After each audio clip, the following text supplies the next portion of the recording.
তারেক রহমান সাহেব, বর্তমানে ছাত্র জনতা যারা আন্দোলন করেছে, হাসিনাকে যারা সরিয়েছে, তারা সরাইছে, এটার জন্যই আপনার মা লন্ডনে এসে চিকিৎসা পাইছে, এটার জন্যই বাংলাদেশে আপনার বিরুদ্ধে কেসটে যেগুলো আছে এগুলো উঠানোর ব্যবস্থা করা হয়েছে। ওয়াকারের মতো লোকজনরা আপনাকে সুযোগ পাইলে গুলি করে ফেলায় দেবে। রয়্যাল লোকজনরা, হাসিনার শেষ প্রতিশোধ ছিল দুইটা, আপনার বাবার বংশকে নির্বংশ করবে। হাসিনার প্রতিশোধ ছিল, হাসিনার প্রতিশোধের ক্ষেত্রে দুইটা জিনিস এখনো পারে নাই, আপনার মাকে খুন করতে পারে না এবং আপনাকে খুন করতে পারে না। আসিফ, নাহিদ, হাসনাত, সাজ্জিসরা মৃত্যুর সামনে না দাঁড়ালে ইশরাকরা এখনো পালিয়ে বেড়াতো। আমার চোখের প্রবলেম তো, পড়তে প্রবলেম হয়, তাও পড়লাম শুধু আপনাদের জন্য। একটি বোন সোশ্যাল মিডিয়াতে প্রশ্ন রাখছে যে হাসনাত, সার্জিস, এই যে আসিফ মাহমুদ, আমার যে মাস্টার মাইন্ড, যাকে নিয়ে আমরা এখন ব্যঙ্গ করি, কৌতুক করি, মাহফুজ আলম, উনি না থাকলে আবার এই যে সার্জিস, এই যে আসিফ মাহমুদ, যাকে ওই যে ঈদের আগে জুতা পিটা করা হইলো, যার ছবিতে জুতা পিটা করা হইলো, আসিফ মাহমুদ সবুজ। হ্যাঁ, চিন্তা করেন, মৃত্যুর সামনে দাঁড়ায়া ওই দিন যে কথাগুলো উনি বলছিলেন, ওইটাও তো একটা স্বাধীনতার ভাই ভাষণের মতো, তো স্বাধীনতার ঘোষণা তো ভাই, ওইটা ঘোষণা না। ইউনূস তারেক লন্ডন বৈঠকের পর বিএনপি নেতাদের সুর বদলে গেছে, একদম হুজুর হয়ে গিয়েছে, তারা আলহাজ হজরত মাওলানা হয়ে গিয়েছে। আসসালামু আলাইকুম দর্শক, ভিডিওর শুরুতেই কিছু ভিডিওর অংশ বিশেষ আপনারা দেখেছেন। দর্শক, এই ভিডিওর অংশগুলো দেখেই আপনারা অলরেডি বুঝতে পেরেছেন যে আসলে আজকে এই ভিডিওটি কতটুকু গুরুত্বপূর্ণ এবং চমৎকার হতে চলেছে। তো আপনাদের জন্য আসলে অনেক খোঁজাখুঁজি এবং বাছাই করে করে কিছু ভাইরাল নিউজ আপনাদের সাথে আজকে শেয়ার করতে চলে এসেছি। তো চলুন তাহলে আমি কথা বাড়াবো না, কারণ আজকের ভিডিওটি আমি সম্পূর্ণ আপনাদেরকে আগে দেখাবো। দেখে আপনাদের মূল্যবান মতামত জানাবেন।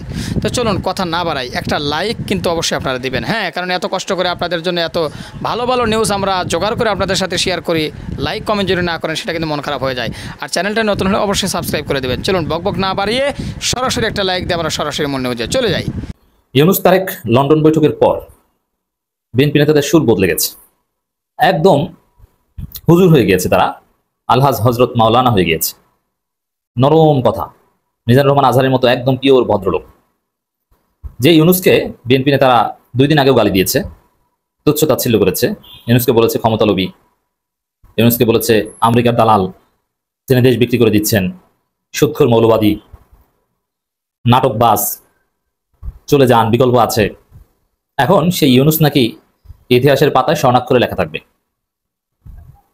এখন ইউনূস তাদের কাছে মহান, এতটাই মহান যে বিএনপি ক্ষমতা আসলেও ইউনূসকে তারা কাজে লাগাবে দেশের জন্য। এত ভালো। এটা শুধু বিএনপির 2-1 জন না, সবাই যারা গালি দিত তারাও এখন ভালো কথা বলছে। দেখেন, বিএনপির স্ট্র্যাটেজিটা আপনাদেরকে একটু বুঝাই, যে তুমি গরম আমি নরম, তুমি দাঁড়িয়ে যাবা আমি বসিয়ে দেবো, এই নীতিতে বিএনপি এতদিন ছিল। মানে কেউ খুব নরম নরম কথা বলতো, কেউ খুব গরম গরম কথা বলতো, এটা পরিকল্পিত ছিল। কেউ হুমকি দামকি দিত, কেউ সার বলতো। ইউনূসের ক্ষেত্রে এই পলিসিতে বিএনপি এতদিন চলে আসছিল। এখন এতদিন যারা মাস্তানি টাইপের কথাবার্তা বলতো, হুমকি দামকি দিত, তারাও এখন একদম হুজুর হয়ে গিয়েছে।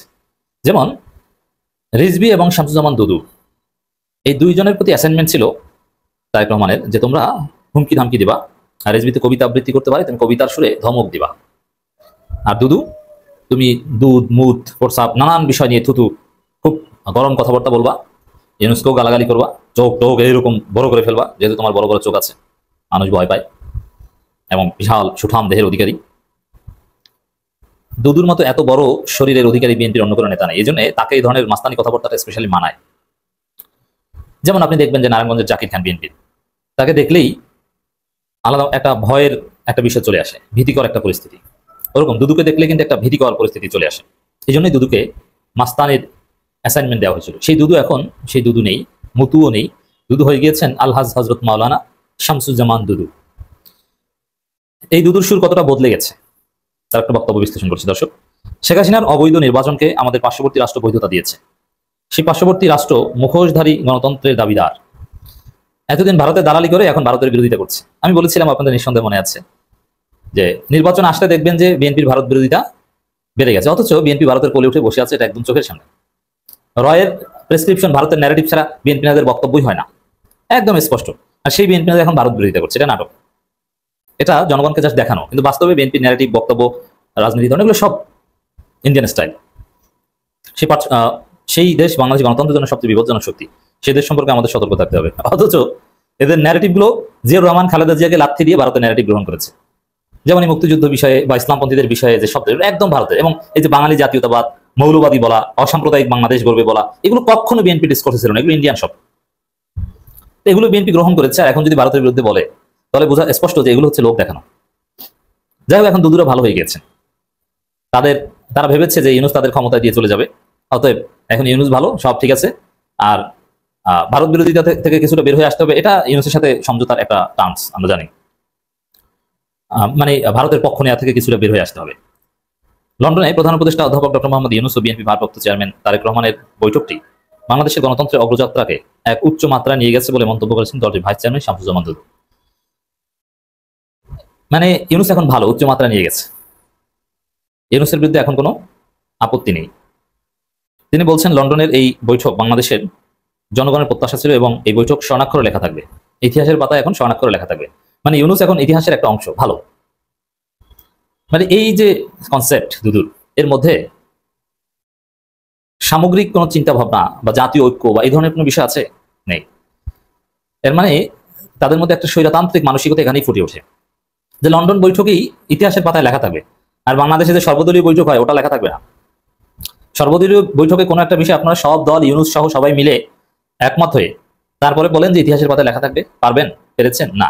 ইউনূস তারেক বৈঠক ইতিহাসের পাতায় লেখা থাকবে, হোয়াট ডাজ ইট মিন? দুইজন ব্যক্তির মধ্যে বৈঠক, যেখানে অন্য কোনো দল নেই, সেটা ইতিহাসের পাতায় লেখা থাকবে কেন? এই দুইজনে কি বাংলাদেশের সব?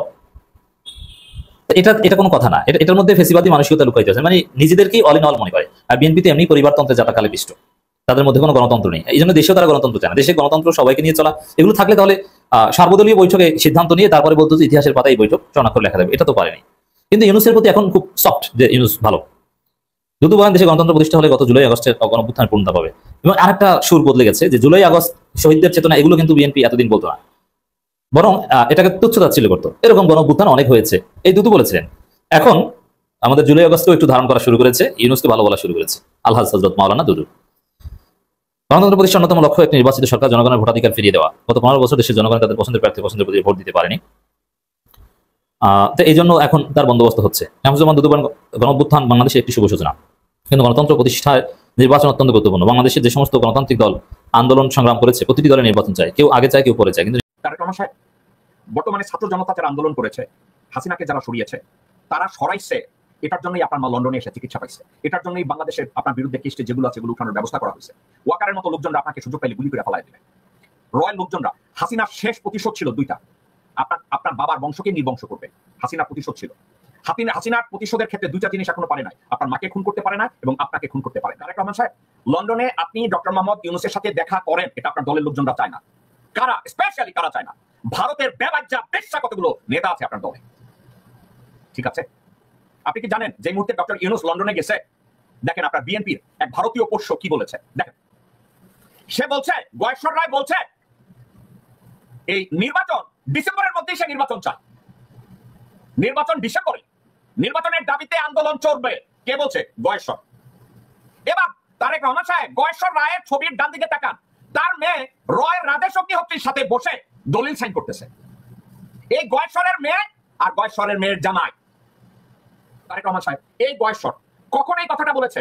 ডক্টর মোহাম্মদ ইউনূস 2 দিন আগে বলছে 2026 সালের এপ্রিলের কোনো একটা সময় নির্বাচন হবে। এখন আপনি এই ভারতপন্থীরা, হুমায়ুনরা, আমির খসরু মাহমুদরা, মোহাম্মদ সালামের মতো লোকজনরা, আমানুল্লাহ আমানরা, গোরখোদক আব্বাসরা চায় না আপনি ডক্টর মোহাম্মদ ইউনূসের সাথে দেখা করেন। তারা চায় না। কেন চায় না? একটা কারণে, আপনি যদি ডক্টর মোহাম্মদ ইউনূসের সাথে দেখা করেন, আপনি কিছু একটা অ্যাচিভ করবেন।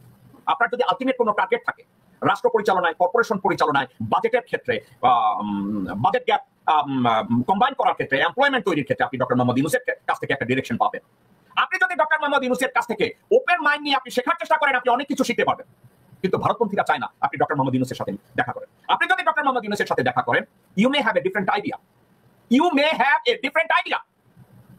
আপনি হয়তো ডক্টর মোহাম্মদ ইউনূসের কাছ থেকে এমন কিছু কথা শুনবেন, এমন কিছু আলাপ আলোচনা শুনবেন, এমন কিছু ডিরেকশনের কথা শুনবেন, আপনি যদি উল্টো দিকে ঘুরে, যার জন্য গয়েশ্বররা চায় না আপনি ইউনূসের সাথে দেখা করেন, হুমায়ুনরা চায় না আপনি ডক্টর মোহাম্মদ ইউনূসের সাথে দেখা করেন, মির্জা ফাখরের মতো লোকজনরা চায় না আপনি ডক্টর মোহাম্মদ ইউনূসের সাথে দেখা করেন। এখন আমি আপনাকে সাধুবাদ জানাবো যে আপনি ইন্টারেস্ট দেখিয়েছেন যে আমি ডক্টর মোহাম্মদ ইউনূসের সাথে দেখা করবো, এবং আমি খুশি যে ডক্টর মোহাম্মদ ইউনূস আপনার সাথে দেখা করবে। কিন্তু দেখা করার, হ্যান্ডশেক করে একটা ছবি তোলার ভিতরে কোনো অর্জন নাই। আমি চাচ্ছি ডক্টর মোহাম্মদ ইউনূসের সাথে হ্যান্ডশেক করে আপনি 3-4টা জিনিসকে অ্যাচিভ করেন। নাম্বার 1, ডক্টর মোহাম্মদ ইউনূসের সাথে যদি আপনি দেখা করে কথা বলেন, ইউরোপে এবং আমেরিকায় বিএনপির ঘাট থেকে টিয়ার 3 টেররিস্ট অর্গানাইজেশন নামটাকে আপনি ডিলিট করাতে পারেন। এই সুযোগ আপনি নেবেন? আপনি গত 16-17 বছরে ব্যর্থ হয়েছেন, এই সুযোগটা আপনি নেন। এক, 2, আপনি যদি ডক্টর মোহাম্মদ ইউনূসের সাথে হ্যান্ডশেক করে বলেন uncle teach me what to do, আপনি একটা কথা লিখে রাখেন আমার কাছ থেকে, ডক্টর মোহাম্মদ ইউনূস আপনাকে এমন কিছু শেখাতে পারে যে আপনার জীবদ্দশায় আপনি যা শিখেন নাই। ডক্টর মোহাম্মদ ইউনূস আপনাকে এমন কিছু রাস্তার সন্ধান দিতে পারে যা আপনার দ্বারা জীবনে সম্ভব হয় না। আপনি এই বিষয়গুলোকে অর্জন করুন। আপনি বাংলাদেশের স্বার্থে, আপনার দলের স্বার্থে, for the sake of your father legacy and mother legacy, আপনি এখান থেকে কিছু একটা শিখান। আপনি যদি এখান থেকে শেখা একটা আগ্রহ প্রকাশ করেন, doctor Mohammad Yunus can become your house teacher, he can become your পথ প্রদর্শক। ডক্টর মোহাম্মদ ইউনূস আপনাকে এমন একটা ডিরেকশন দিতে পারে যে উনি যতক্ষণ নির্বাচন না দিবেন ততক্ষণ পুরা ইউরোপ আপনাকে উনি ঘুরে ফিরে নিয়ে আসতে পারে, আপনাকে অভিজ্ঞতা সঞ্চয় করাতে পারে, আপনাকে ডিপ্লোমেসি শিখাতে পারে, দেশ গড়ায় আপনি কি করতে পারেন এক্ষেত্রে আপনাকে ডিরেকশন দিতে পারে। আমি কি আশা করি আপনি কাজটা করবেন? ওই এটা আমার আশা। Until you met doctor Mohammad Yunus, আমি এটা নিয়ে কমেন্ট করবো না যে আপনি এটা পারবেন না অথবা আপনি এটা পারবেন। আপনার জায়গায় অন্য যে কোনো জ্ঞানী মানুষ হলে তারা এই কাজটা করবে। আপনি তো আপনার দলটাকে টেকাতে চান, তারেক রহমান সাহেব টেকাতে চান না। যতক্ষণ পর্যন্ত ইউরোপ এবং আমেরিকায় আপনার দলকে টিয়ার 3 টেররিস্ট অর্গানাইজেশন করে, ততক্ষণ পর্যন্ত আপনার ব্যর্থতা লেগে থাকবে। আপনি আমেরিকায় কতগুলো রিকশাওয়ালাকে আপনার দলে, ওই যে আপনার ম্যাকডোনাল্ডসের ফ্লোর ঝাড়ু দাও আনোয়ার হোসেন খোকন নামের একটা জানোয়ার আছে যে 2 টাকা ঘুষ খায় একটা কমিটি দেওয়ার জন্য, সালাউদ্দিনের মতো একটা গাবুর রয়ের দালালি করে, এদের কাছ থেকে আপনার শেখার কিছু নাই। আল্লাহর ওয়াস্তে আপনার মা দেশে যাওয়ার সময় সানির মতো 2 টাকার এক চাকরকে বলে গেছে আপনারা ঠিক করে চা বানায় দিতে, আপনার টেকিয়া করতে।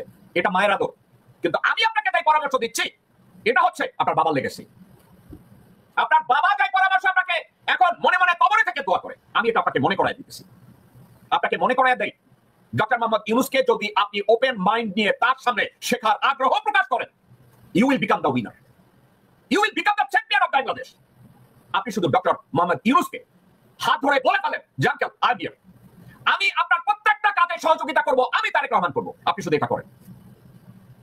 এটা যদি আপনি করতে পারেন, আপনার দল উপকৃত হবে, আমার দেশ উপকৃত হবে, আমার দেশের জুডিশিয়ারি উপকৃত হবে, আমার দেশের প্রত্যেকটা সেক্টর উপকৃত হবে। আপনি শুধু এই কাজটা করেন। গয়সর রায়ের মতো লোকজনরা আপনার দলের বেঈমান, গোরখদক আব্বাসরা আমার দেশের বেঈমান, আপনার দলের জন্য শত্রু, আপনার জন্য অভিশাপ। আব্দুল আওয়াল মিন্টুর মতো কুত্তার বাচ্চারা কোন দলের অ্যাসেট না, এরা বার্ডেন। রুমিনা কুমিন ফারহানা, সামাওয়াত, মাহমুদ সালাম, এরা দলের জন্য অভিশাপ। এদেরকে লাথি মেরে দল থেকে বের করে দেয়। ইশরাকের মতো টোকাইকে রমনা পার্ক সাফাই করতে পারে না কোনো মেয়র না। এই বিষয়ে আলোচনা পরে করি। আপনার জন্য আজকে শো এর মাধ্যমে আমার শেষ উপদেশ, ডক্টর মোহাম্মদ ইউনূসের সাথে দেখা করা it's a life time opportunity. জীবনের একটা শ্রেষ্ঠ সুযোগ আপনার সামনে যাচ্ছে। হাসনাত, সার্জিস, এই যে আসিফ মাহমুদ, আমার যে মাস্টার মাইন্ড, যাকে নিয়ে আমরা এখন ব্যঙ্গ করি, কৌতুক করি, মাহফুজ আলম, উনি না থাকলে আবার এই যে সার্জিস, এই যে আসিফ মাহমুদ, যাকে ওই যে ঈদের আগে জুতা পিটা করা হইলো, যার ছবিতে জুতা পিটা করা হইলো, আসিফ মাহমুদ সবুজ। হ্যাঁ, চিন্তা করেন মৃত্যুর সামনে দাঁড়ায়া ওই দিন যে কথাগুলো উনি বলছিলেন, ওইটাও তো একটা স্বাধীনতার ভাই ভাষণের মতো, তো স্বাধীনতার ঘোষণা তো ভাই, ওইটা ঘোষণা না, সাহস থাকতে হবে ভাই। একদম মৃত্যুর মুখে, তো চারিদিকে বন্দুকের নালা, কুইজা বেড়াইতেছে গোয়েন্দারা, ওর মধ্যে ওই কথাগুলো বলা। এখন পর্যন্ত আমাদের প্রাপ্ত খবর অনুযায়ী আওয়ামী লীগ, ছাত্রলীগ, যুবলীগের সন্ত্রাসীরা গুলি করে কুপিয়ে প্রায় 30-এর অধিক শিক্ষার ছাত্র জনতাকে হত্যা করেছে এবং দিন শেষ হতে হতে এই সংখ্যাটা কোথায় গিয়ে দাঁড়ায় আমরা জানি না। এরই প্রেক্ষিতে আমরা একটি সিদ্ধান্ত নিয়েছি, আমাদের একটি জরুরি সিদ্ধান্ত মোতাবেক আমাদের যে 6 তারিখের যে লং মার্চ টু ঢাকা কর্মসূচি ছিল সেটাকে আমরা একদিন এগিয়ে নিয়ে এসেছি। অর্থাৎ আগামীকাল 5ই আগস্ট সারা দেশের মুক্তিকামী জনতাকে ঢাকার উদ্দেশ্যে রওনা হওয়ার জন্য আমরা আহ্বান জানাচ্ছি। সাহস থাকতে হবে ভাই, একদম মৃত্যুর মুখে, তো চারিদিকে বন্দুকের নালা, কুইজা বেড়াইতেছে গোয়েন্দারা, ওর মধ্যে ওই কথাগুলো বলা। আমি জানি না সমন্বয়করা আজকে রাতে বেঁচে থাকতে পারবে কিনা, কিন্তু সেনাবাহিনী ছাত্র জনতার পক্ষে দাঁড়িয়েছে, আবার কিছু কিছু জায়গায় যেমন মিরপুর, মোহাম্মদপুরে সেনাবাহিনী ছাত্র জনতার বিপক্ষে দাঁড়িয়ে গুলি চালাচ্ছে। আমরা সেনাবাহিনীর প্রতি আহ্বান জানাতে চাই, আপনারা এদেশের নাগরিক এবং আপনারা এদেশের নিরাপত্তার দায়িত্বে আছেন, এদেশের জনগণের যানবাহনের নিরাপত্তার দায়িত্বে আছেন। আপনারা দেশের পক্ষে এবং দেশের জনগণের জন্য কাজ করবেন, কোনো খুনি সরকারের জন্য, কোনো খুনি রাজনৈতিক দলের জন্য কাজ করবেন না, এটি এদেশের জনগণ আপনাদের থেকে প্রত্যাশা করে। আর 5 তারিখে সবাই মাটি নেমে যাওয়া, আর তাকেই জুতা পিটা করা, তাই না? ব্যাপারটা কোন পর্যন্ত এইসব পৌঁছাইছে, সময় দেখেন কিভাবে বদলাইতেছে, কিভাবে আমরাও বদলাইতেছি, চেঞ্জ হয়ে যাচ্ছে সবকিছু। আচ্ছা, এরা নাকি বহু টাকার মালিক, অনেকে বলে, অনেকের অভিযোগ। হ্যাঁ, এই যে নাহিদ ইসলামের নাই, উনি তো ভাই বুঝছেন, যে মনে আছে ওনার এই সাইটটা মাইলা থেতা করে ফেলাইছিল ভাই, থেতা করে ফেলাইছিল। হ্যাঁ, আপনার আমার দেশি মাহফুজ আলমের বিরুদ্ধে উনি নাকি তদবির করে টাকা পয়সা বানাইতেছে। আর অভিযোগ আছে যে আসিফ মাহমুদ সজীব, ওনার পিএ, ওনার নাকি 200-300 টাকা মাইরা দিছে, এটা তাড়াতাড়ি সামনে আনা উচিত তো ভাই। দুদকের উপরে ছাইরা দিছে, আর দুদক ভাই বুঝছেন কচ্ছপের মতো আগায় তো, বহুত স্লো। এগুলো তাড়াতাড়ি ভাই আমাদেরকে জানান, আমাদেরকে জানতে হবে এগুলো কি সত্যি কিনা। অনেকেই নাকি এদের মধ্যে বিদেশে বাড়ি গাড়ি বইরা ফেলাইছে। আবার ওই যে আসিফ নজরুল স্যার আমাদের, উনি টিচার তো ভাই, আইনের টিচার, এই সরকারের সাথে আছে। ওনার বউ বাচ্চা নাকি বিদেশে, এবং বিদেশে নাকি ওনার বাড়ি আছে। উনি গত পরশুদিন অনলাইনে কোনো একটা জায়গায় ইন্টারভিউতে বলতেছিলেন, চ্যালেঞ্জ দিতেছিলেন, চ্যালেঞ্জ করতেছিলেন, যারা এসব বিশ্বাস করবে তারা শয়তানের দলে। ওনারা প্রমাণ করে দেখ কোথায় আমার বউ বাচ্চা আমেরিকাতে আছে, আমার আমেরিকার বাড়ির একটা ছবি দেখাক না অনলাইনে। ওনারা তো অনুসন্ধান করতে পারে সবকিছু, তাহলে এই সত্যটা দেখাক। এবং বিদেশে কোন ব্যাংকে আমার একটা অ্যাকাউন্ট আছে আমার নামে, আমার বোন নামে, উনি চ্যালেঞ্জ করছে। উনি বলতেছে আমার ওয়াইফ চাকরি করে 8 বছর যাবত, ওই প্রতিষ্ঠানের নামও বলছে। এবং ওনার বাচ্চারা যে স্কুলে পড়ে, বলছে ওই স্কুলের টিচারদেরকে জিজ্ঞাসা করেন ওদেরকে কোনো ক্লাস মিস আছে কিনা, ওরা তো এভরিডে ক্লাস করতেছে বাংলাদেশে। তাহলে কোথায় আমার বিদেশে কি? আর আমি যে ঘুষ নেই, প্রচুর টাকা আমি বানায় ফেলাইছি, সেটা প্রমাণ করেন। সত্যি প্রমাণ করা উচিত তো ভাই সবাই। এই যে আমাদের একজন বিখ্যাত সাংবাদিক আছেন জুলকার নাইন শাহেদ, ওনার নাম বোধহয়, নামটা ঠিক বললাম কিনা সরি মাফ করবেন। উনি খুবই অনুসন্ধানী একজন সাংবাদিক। উনি কিন্তু বাইরে বেরা ফেলাইছেন লন্ডনে স্যার যে হোটেলে ছিল, ডক্টর মোহাম্মদ ইউনূস স্যার যে হোটেলে ছিল, ওই হোটেলের বিল বাই করে ফেলেছে, বিলের কাগজপত্র 3 কোটি 3.5 কোটি টাকার একটা বিল। হ্যাঁ, কোন রুমের কত বিল, কত কয়টা ছিল, স্যার যে রুমে ছিল ওইটা ছিল 10 লাখ কইরা, কে কি খাইছে, প্যাটিস খাইছে না বার্গার খাইছে, চা খাইছে, দুধ খাইছে, যা খাইছে ফল ফ্রুট সবকিছু মিলায়া ওই বিলটা উনি আবিষ্কার করে দেখাই দিছে। থ্যাংক ইউ ভাই, থ্যাংক ইউ। হ্যাঁ, ওনার সাহস আছে ভাই, কারণ এর আগেও আমরা দেখছি গত স্বৈরাচার শাসকের আমলেও উনি একটা অনুসন্ধানী রিপোর্টের সঙ্গে জড়িত ছিল। আমাদের সাবেক সেনাপ্রধান আজিজ এবং ওনার ভাইদেরকে নিয়ে একটা অনুসন্ধান রিপোর্ট হয়েছিল না আল জাজিরা থেকে, ওইটার সঙ্গে উনি জড়িত ছিলেন। ওনার বডিতে ক্যামেরা ট্যামেরা লাগানো থাকে, তো ওগুলা কিন্তু আমরা দেখছি যে হারিসের সঙ্গে কথা বলতেছে, আর্মস নিয়া, ডলার নিয়া, বিভিন্ন জায়গায় ঘুরা ঘুরা, ওইটা নিয়েই কিন্তু উনি পপুলার হয়ে গেছেন। ওনার কাছে আমার দাবি, আসিফ নজরুল সাহেবের এটা আপনি বাইর করেন, এটা আপনাকে আমি দায়িত্ব দিলাম, সত্যি ভালোবাসার জায়গা থেকে দায়িত্ব দিলাম। আপনি তো সাংঘাতিক বড় সাংবাদিক, আপনি সত্যি সত্যি তো একজন অনুসন্ধানী সাংবাদিক। স্যার কোন হোটেলে ছিল ওইটা কাগজপত্র পর্যন্ত বাইর করে ফেলাইলেন, তাহলে এইটা বাইর করেন, দেশের স্বার্থে কিছু কাজ করেন। আর উনি যে 3.5 কোটি টাকা খরচ করে ওইখানে ছিলেন, বিনিময় কিছু আনতে পারলেন কিনা সেটাও লেখেন। ওই যে আমাদের ভূমিমন্ত্রী যিনি ওই যে জুতা পরেন, 5-6 লাখ টাকা দামের জুতা পরেন, উনার নাকি ওইখানে বাড়ি গাড়ি সব জব্দ করছে, ব্যাংক অ্যাকাউন্ট জব্দ করছে, কত কোটি টাকা জব্দ করলো, মানে কত কোটি পাউন্ডের সম্পত্তি জব্দ করলো, ওইটারও কিছু প্রমাণ আপনার কাছে আশা করি, ওইটাও দেখান, তাই না? শুধু ওই যে দেখতে নারী চলন বাঁকা, মানে আমি ইউনূস স্যারকে পছন্দ করি না বইলা শুধু উনার ভুলগুলাই ধইরা যাবো, কিন্তু বিনিময়ে কি আনলেন সেটা বলুন না। আপনারা অনেকেই, শুধু উনি না অনেকেই এই মিডিয়াতে এসে বলার চেষ্টা করতেছে যে স্যার যখন লন্ডনে গেল কেউ ওনাকে রিসিভ করতে আসে নাই, শুধু বাংলাদেশের রাষ্ট্রদূত একজন ভদ্র মহিলা ছিলেন। আরে ভাই, উনি তো প্লেনের সামনে দরজার সামনে দাঁড়ানো ছিলেন, এর পরের টুক তো আপনারা দেখেন নাই, এর পরের টুক আপনারা দেখে নিয়েন, তাইলে বুঝতে পারবেন। সম্মানীয় লোকের সম্মান নষ্ট করার জন্য ভুল ধরা তো লাভ নাই, কি অর্জন করতেছে সেটা দেখেন। এই অ্যাওয়ার্ডটা যে নিতে গেল, এটা নিয়েও আপনাদের যে মাথা ব্যথা ভাই, কত বড় মাথা ব্যথা। কিংস চার্লস হারমোনি অ্যাওয়ার্ডটা কেন উনি আনতে গেল? এটা না গেল তো পারতো, কোরিয়ান সার্ভিসে তো আনায় নেওয়া যাইতো, তাই না? হায় হায় হায় হায়, ওই যে গ্রামের চায়ের দোকানের সামনে বসে যে আড্ডা মারতে মারতে কথা বলে না, আপনারা না অনেকে টক শোতে আইসা বা নিজের চ্যানেলে এই ধরনের কথা বলেন, ওই দেখতে নারী চলন পাকা, মানে ওনার ভুল ধরতেই হবে। কিন্তু আপনারা ভুল ধরলে কি হবে? বিদেশ থেকে তো ইজ্জত পাইতেছে, সম্মান পাইতেছে। দেখেন অনেকে বলে এটা জঙ্গি সরকার, মৌলবাদী সরকার, তাহলে এই মৌলবাদী সরকারকে ডাইকা নিয়ে অ্যাওয়ার্ড দিল কেন? তার মানে তো যুক্তরাজ্য স্বীকৃতি দিল এই সরকারকে। এই সরকার যদি জঙ্গি হইতো, মৌলবাদী হইতো, তাহলে ডাইকা সম্মান দিত ভাই? সম্মান দিত না। মাথায় নিয়েন কিছু, যা মুখে আসে তাই বলতে হবে কেন? যাই বলতে থাকেন, বললেই তো একটা কন্টেন্ট তৈরি হয়। যা ইচ্ছা তাই বলেন। স্যার তো স্বাধীনতা দিয়েই দিছে না, কাউকে তো আটকাচ্ছে না। আগে তো আমরা কথা বলতে পারতাম না। আমার মতো মানুষের যখন মুখ ফুটছে, সবাই তো মুখ ফুটবেই, কিন্তু সত্যের পক্ষে থাকতে হবে, পা চাটা যাবে না, পা চাটা যাবে না। দেখেন প্রশ্ন হইলো এখানে, প্রথম যেটা বললাম, এই যে বন্টি লিখছেন, হ্যাঁ, যে সার্জিস, হাসনাত, নাহিদ, মাহফুজ, আসিফ মাহমুদ এরা যদি মৃত্যুর মুখে না দাঁড়াইতো, আপনারা তো ঘর থেকে বাইরে হইতে পারতেন না, নগর ভবনে আসতে পারতেন না, আজকে দাবি করতে পারতেন না। এই দাবিটা কেন ভাই, কি দরকার ছিল? আমরা তো দেখলাম লন্ডনে কি সুন্দর মিল মহব্বত হয়ে গেল। আমির খসরু সাহেব বলল আমরা খুশি, এবং সব পক্ষেই তো খুশি হইলো। আবার এই খুশিটা নিয়ে দর্শক আশা করি সবগুলো ভিডিওই দেখেছেন এবং সকল বিশ্লেষকের বিশ্লেষণগুলো আপনারা মনোযোগ সহকারে শুনেছেন। তো অবশ্যই এবার আপনাদের মূল্যবান মতামতটা জানিয়ে দিবেন, আর হ্যাঁ পারলে ভিডিওটি শেয়ার করে সবারই দেখার সুযোগ করে দিবেন। আর আমাদের এই channel Nasir Islamic media centre যদি আপনারা নতুন হন, প্রতিনিয়ত এই ধরনের সকল প্রকার নিত্য নতুন আপডেট খবরগুলো পেতে আমাদের এই চ্যানেলটি সাবস্ক্রাইব করে আমাদের সাথে থাকবেন। ইতিমধ্যে যারা অলরেডি সাবস্ক্রাইব করে দিয়েছেন সবাইকে অসংখ্য ধন্যবাদ জানিয়ে ভিডিওটিকে শেষ করছি। ভালো থাকবেন সবাই, আল্লাহ হাফেজ।